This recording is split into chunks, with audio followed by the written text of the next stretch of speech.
মুত্তাকিদের 6টা বৈশিষ্ট্যের কথা বলা আছে, আমি সেটা আলোচনা করি ইনশাআল্লাহ। এরপরে আপনাদের প্রশ্ন উত্তরে চলে যাব। আমি মুত্তাকিদের বৈশিষ্ট্য সম্পর্কে আপনাদেরকে একটু জানাতে চাই, সেই সাথে একটু বলে রাখি আপনাদেরকে। আপনারা কি জানেন মুত্তাকি কাকে বলে? মুত্তাকি কাকে বলে আপনারা জানেন? অনেকে হয়তো জানেন। মুত্তাকি বলা হয় যে ব্যক্তি আল্লাহর সামনে দাঁড়াতে হবে, আমি আল্লাহর ক্ষুদ্রাতি ক্ষুদ্র সৃষ্টি, আমাকে সারা জীবনের হিসাব দিতে হবে, সেই জবাবদিহিতার বোধ থেকে, সেই ভয় এবং ভীতি থেকে, সেই দায়িত্ববোধ থেকে আল্লাহর সামনে দাঁড়িয়ে হিসাব দেওয়া লাগবে, সেই চিন্তা করে আল্লাহর সকল আদেশকে মেনে চলে, আল্লাহর নিষেধাজ্ঞা এবং নিষিদ্ধ বিষয় থেকে বেঁচে থাকার চেষ্টা করে, এই ব্যক্তিকে বলা হয় মুত্তাকি। এই ব্যক্তিকে বলা হয় কি? এই মুত্তাকিদের সম্পর্কে আল্লাহ তাআলা বলেছেন, আউযু বিল্লাহি মিনাশ শাইতানির রাজীম, ওয়াসারিউ ইলা মাগফিরাতিন মির রাব্বিকুম ওয়া জান্নাতিন আরদুহা কাআরদিস সামাওয়াতি ওয়াল আরদ উইদ্দাত লিল মুত্তাকিন।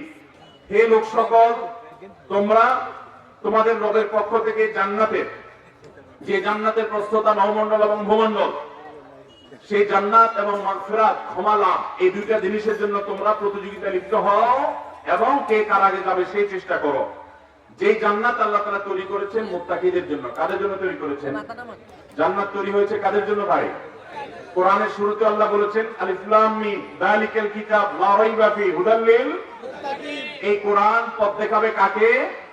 মুত্তাকিদেরকে। কাকে পথ দেখাবে ভাই? মুত্তাকিদেরকে পথ দেখাবে। তাদের বৈশিষ্ট্য কি? আল্লাযীনা ইউনফিকুনা ফিস সাররাই ওয়াদ দাররা। তাদের এক নম্বর বৈশিষ্ট্য হলো তারা আল্লাহকে সন্তুষ্ট করবার জন্য মসজিদে, মাদ্রাসা, জনকল্যাণমূলক কাজে, গরিব অভাবীকে বিভিন্ন জায়গায় তারা অর্থ ব্যয় করে, তাদের সুদিনেও দুর্দিনেও, যখন দিনকাল ভালো তখনও দেয়, যখন দিনকাল খারাপ যায় তখনও দেয়, সর্বাবস্থা সে আল্লাহর রাস্তা দান করার চেষ্টা করে। এটা হলো মুত্তাকিদের একটা বৈশিষ্ট্য। অনেক লোক আছে সুদিনে দেয়, দিন যখন খারাপ যায়, কষ্টে যায়, তখন কাউকে দান তো করেই না, কেউ দানের কথা বললেও তার মেজাজ গরম হয়। কিন্তু মুত্তাকিদের বৈশিষ্ট্য হলো যখন তার কাছে আসে উপায় উপার্জন ভালো তখনও দেয়, যখন উপায় উপার্জন খারাপ তখনও দেয়, হয়তো পরিমাণে কম দেয়, কিন্তু সে শরীক থাকার চেষ্টা করে। এটা মুত্তাকিদের এক নম্বর বৈশিষ্ট্য। দ্বিতীয় বৈশিষ্ট্য হলো ওয়াল কাযিমিনাল গায়জ, যারা রাগ সংবরণ করে। কি সংবরণ করে? আমাদের এই সমাজে বদমেজাজি মানুষ আছে না নাই? সীমাহীন বদমেজাজি মানুষ আছে না নাই?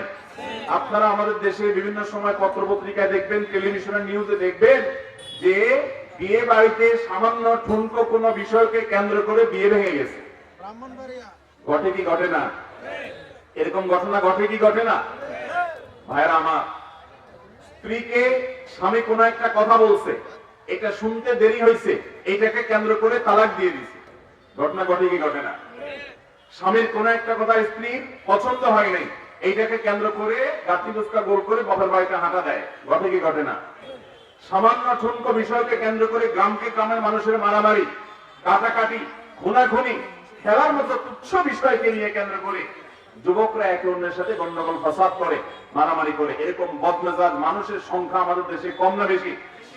মনে রাখবেন, আপনি যদি ভালো মুসলমান হতে চান, আপনি যদি মুত্তাকি হতে চান, আপনি যদি জান্নাতি হতে চান, আপনাকে রাগ সংবরণ করতে হবে। কি করতে হবে? ওয়াল কাযিমিনাল গায়জ, যারা নিজেদের ক্রোধকে, রাগকে সংবরণ করতে পারে, এটা মুত্তাকিদের গুরুত্বপূর্ণ একটা বৈশিষ্ট্য। আপনার রাগ আসবে কিন্তু কন্ট্রোল করবেন। নবী করিম সাল্লাল্লাহু আলাইহি ওয়াসাল্লাম একবার সাহাবীদেরকে সাথে নিয়ে কোথাও যাচ্ছিলেন, খুব মনোযোগ দিয়ে শুনেন। হঠাৎ দেখতে পেলেন লোকজন জটলা পাকায় আছে কোন এক জায়গায়। সাহাবীরা অনেকে উৎসুক হয়ে সেখানে দেখতে গেলেন কি হচ্ছে। দেখলেন যে সেখানে কুস্তি চলছে। এক বাহাদুর বীর, শারীরিক শক্তি অনেক বেশি, সে যতজন প্রতিযোগী আসছে সকল প্রতিযোগীকে সে কুপকাত করে ফেলছে। তার শরীরে এত ক্ষমতা, এত সে বীর বাহাদুর।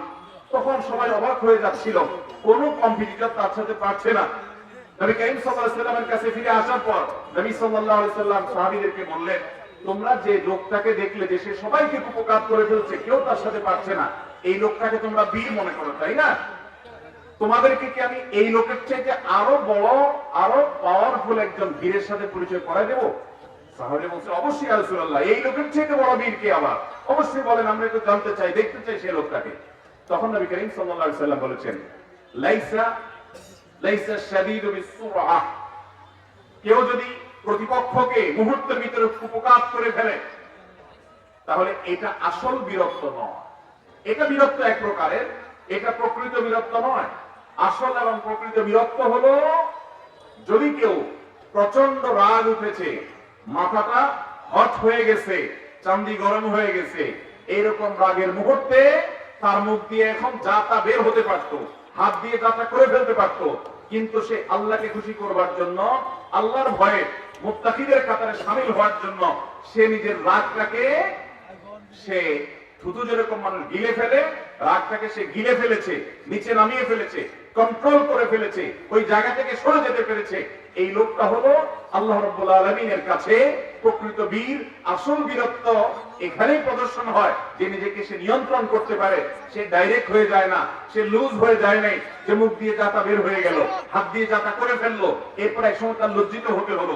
যত বদমেজাজ মানুষ আছেন, বেশিরভাগ মানুষ বদমেজাজি করার কারণে এক সময় ছোট হওয়া লাগে কি লাগে না? বদমেজাজির কারণে এক সময় মুখটা ছোট হয় কি হয় না বলেন? কিন্তু যদি আপনি নিজেকে নিয়ন্ত্রণ করতে পারেন, দেখবেন আপনার সম্মান সবসময় অটুট থাকবে। অতএব আমরা সবর করার চেষ্টা করবো তো ইনশাআল্লাহ। আল্লাহ কোরআনে বলেছেন, ইন্নামা ইউওয়াফাস সাবিরুনা আজরাহুম বিগাইরি হিসাব। আল্লাহ তাআলা ধৈর্যশীলদের বিনিময় দিবেন হিসাব ছাড়া। যারা ধৈর্য ধারণ করতে পারবে। স্ত্রীর প্রতি আপনার রাগ হয়েছে, মা বাবার প্রতি রাগ হয়েছে, ক্লায়েন্ট কাস্টমারের প্রতি রাগ হয়েছে, আপনার কোন প্রতিপক্ষের প্রতি আপনার রাগ হয়েছে, প্রতিবেশীর প্রতি আপনার ক্রোধ হয়েছে, রিকশাওয়ালার কোন আচরণে আপনার রাগ হয়েছে, কোন পথচারীর আচরণে রাগ হয়েছে, হতে পারে। কিন্তু রাগের কারণে আপনি খেই হারিয়ে ফেলবেন না, রাগের কারণে আপনি যা তা বলে ফেলবেন না, যা তা করে ফেলবেন না, নিয়ন্ত্রণ করবেন। এবং রাগ নিয়ন্ত্রণ করার জন্য একটা বড় মাধ্যম হলো, আপনি যদি কারো কোনো অন্যায়ের জন্য তাকে আপনি বকা দিতে চান, শাসন করতে চান, তখন করবেন না, একটু অপেক্ষা করবেন।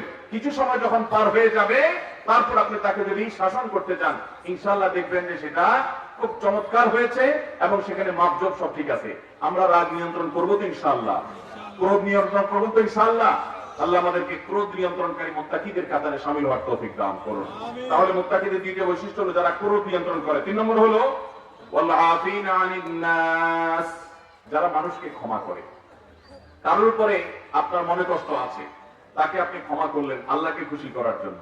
এতে শয়তান আপনাকে বলবে, আরে তুমি এত সকাল হার মেনে গেলা।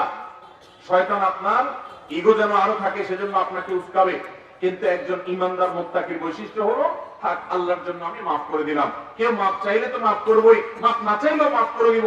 একজন ইমানদার যখন মানুষকে ক্ষমা করতে জানে, উদার হতে জানে, তখন আল্লাহ রাব্বুল আলামিনের কাছে সে মুত্তাকিদের কাতারে লিস্টেড হয়, অন্তর্ভুক্ত হয়, তালিকাভুক্ত হয়। চেষ্টা করবো না ইনশাআল্লাহ? মানুষের ভুল হলে আমরা মাফ করব। কতবার মাফ করবেন?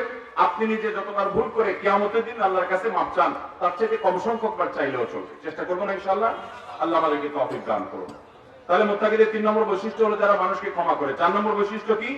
4 নম্বর বৈশিষ্ট্য হলো আল্লাহু ইউহিব্বুল মুহসিনিন, যারা ইহসান করে, ভালো কাজ করে, সৎকর্ম করে, যে কোনো ক্ষেত্রে কোটি কোটি কোটি কোটি ভালো কাজগুলো করে, মুত্তাকিদের বৈশিষ্ট্য। 5 নম্বর বৈশিষ্ট্য হলো ওয়াল্লাযীনা ইযা ফাআলু ফাহিশাতান আও যালামু আনফুসাহুম যাকারুল্লাহ ওয়াস্তাগফিরু লিযুনুবিহিম ওয়া মান ইয়াগফিরুয যুনুবা ইল্লাল্লাহ। মুত্তাকিদের 5 নম্বরের বৈশিষ্ট্য হলো যারা কোনো অন্যায় কাজ করার পর, অশ্লীল কাজ করার পর, গুনাহের কাজ করে ফেলেছে, শয়তানের পালায় পড়ে, যখনই আল্লাহর কথা স্মরণ হয়েছে, সাথে সাথে আল্লাহর কাছে ক্ষমা চেয়েছে, চোখের পানি ফেলে দিয়ে মাফ চেয়েছে, এবং নিজের কৃতকর্মের জন্য লজ্জিত হয়ে সে বলেছে আল্লাহ ছাড়া কে আর মাফ করতে পারে, তার দিকে ধাবিত হয়েছে, অনুতপ্ত হয়ে আর করবে না প্রতিজ্ঞা করেছে, এই ইস্তেগফার যদি কেউ করে, সেটা মুত্তাকিদের বৈশিষ্ট্য। 6 নম্বর হলো ওয়ালাম ইউসিররু আলা মা ফাআলু ওয়া হুম ইয়ালামুন, জ্ঞাতসারে সে পাপটা আর করে না। এই 6টা কাজ যারা করে, আল্লাহ তাআলা তাদের সম্পর্কে বলেছেন উলাইকা জাযাউহুম মাগফিরাতুম মির রাব্বিহিম, এই লোকগুলো যত ভুল ত্রুটি করবে আল্লাহ তাআলা তাদের সেই ভুল ত্রুটি মাফ করে দিবেন।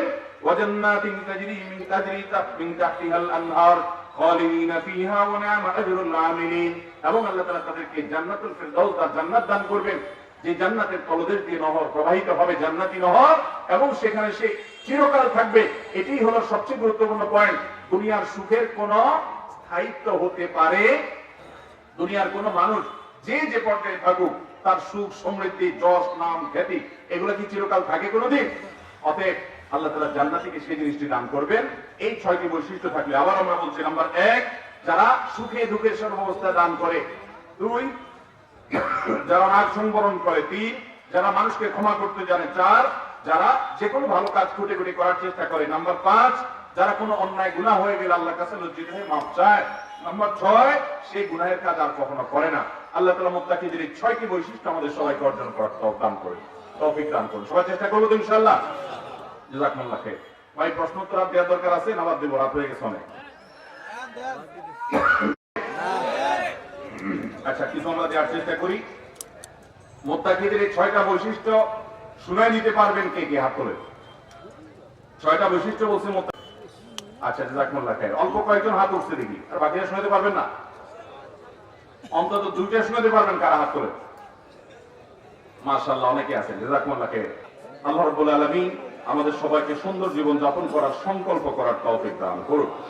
সবাই সুন্দর জীবন যাপন করবো তো ইনশাআল্লাহ? সুন্দর মতো আল্লাহর সকল বিধিবিধান মেনে চলবো তো ইনশাআল্লাহ? আমাদের মা বোনরা এখানে স্টেজে প্যান্ডেলে আছেন, আমি তাদেরকে বলবো, স্বামীদেরকে বলছি আপনাদের সাথে ব্যবহার ভালো করতে। আপনারা বাসায় গিয়ে আপনারা স্বামীদেরকে আজকে যাই ধরেন না, দেখছো হুজুর কি বলছে, আপনাদেরও দায়িত্ব আছে না নাই? মা বোনদের দায়িত্ব আছে না নাই? মহিলাদের জন্য তিতা করল্লার মতো একটা আমল আছে। কিসের মতো আমল ভাই? তিতা করল্লা চিনেন? প্রচন্ড তিতা, এই করল্লা খাইতে কষ্ট হয়। মহিলাদের জন্য এরকম একটা আমল আছে। সেই আমলটা হলো স্বামীর আনুগত্য করা। কার আনুগত্য করা?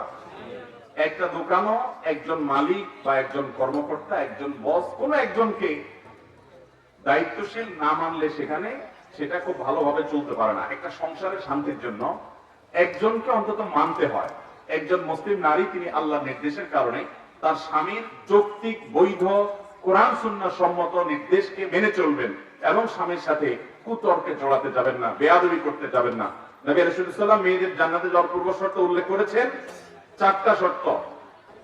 1 নম্বর হলো ইদা সাল্লাতিল মারআতু খামসাহা, মহিলা যদি 5 ওয়াক্ত নামাজ পড়ে, ওয়া সামাত শাহরাহা, এবং যদি রমজানের রোজা রাখে, ওয়া আতাআত যাওজাহা, স্বামীর আনুগত্য করে, এবং ওয়া হাফিজাত ফারজাহা, নিজের ইজ্জত সম্ভ্রমের হেফাজত করে, এই নারীর জন্য নবী সাল্লাল্লাহু আলাইহি ওয়াসাল্লাম জান্নাতের ওয়াদা করেছেন। আল্লাহ আমাদের বন্ধুদেরকে সে আমলটা করার তৌফিক দান করুন। আমরা সবাই ইনশাআল্লাহ প্রত্যেকে আমরা যে সমস্ত কথা শুনবো, জানবো বা শুনলাম, জানলাম, সেগুলো অনুযায়ী আল্লাহ তাআলা আমাদের সবাইকে আমলের তৌফিক দান করুন।